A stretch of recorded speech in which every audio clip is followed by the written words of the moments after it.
انسان کی خوشی کا 90% تعلق اس کے اندرونی خیالات سے ہوتا ہے اور باقی 10% تعلق اس کے بیرونی خیالات سے ہوتا ہے۔ عورت توجہ مانگتی ہے اور مرد ذہنی سکون مانگتا ہے۔ جہاں پر ان دونوں کو یہ دونوں چیزیں ملتی ہیں، یہ دونوں وہیں کے ہو کر رہ جاتے ہیں۔ ایک تحقیق کے مطابق جو لوگ اسکول میں دیر سے آتے ہیں وہ زیادہ ذہین اور امیر ہوتے ہیں۔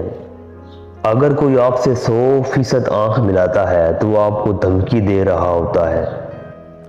انسان جس کے لیے دل سے مخلص ہوتا ہے، اسی سے اس کو دھوکہ ملتا ہے۔ دولت ایک ایسی دیوار ہے جو ہر دولت مند کے عیب چھپا لیتی ہے، اور جبکہ غریب کی غریبی اس کا سب سے بڑا عیب ہوتا ہے۔ اگر کوئی آپ کو اہمیت دینا چھوڑ دے تو آپ شکایت کرنا بند کر دیں، خاموشی اختیار کر لیں، کیونکہ ہر وقت دستیاب رہنا آپ کی قدر گھٹا دیتا ہے۔ پیسے والے کی بات وزنی ہوتی ہے، چاہے وہ غلط ہی کیوں نہ ہو۔ اگر کوئی شخص تنہا رہنا شروع کر دے تو وہ پاگل پن کی پہلی سیڑھی پر ہوتا ہے۔ دنیا ایک مسافر خانہ ہے، یہ بات ماننے کے لیے کوئی بھی تیار نہیں ہے۔ بنا مطلب کہ کوئی انسان ساتھ نہیں دیتا، یہاں مطلب کے تعلق ہیں۔ جس کو نیا پین دیا جائے 90% لوگ اپنا نام لکھنا پسند کرتے ہیں۔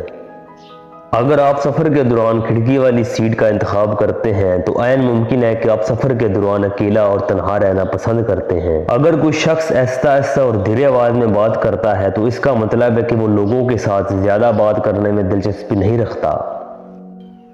جب عورت کا مرد سے دل بھر جاتا ہے تو وہ پرواہ کرنا چھوڑ دیتی ہے اور بدتمیزی سے پیش آتی ہے۔ انسان کتنا ہی امیر کیوں نہ ہو جائے، کتنے ہی خواب پورے کیوں نہ کر لے، لیکن پھر بھی انسان سیٹسفائی نہیں ہوتا۔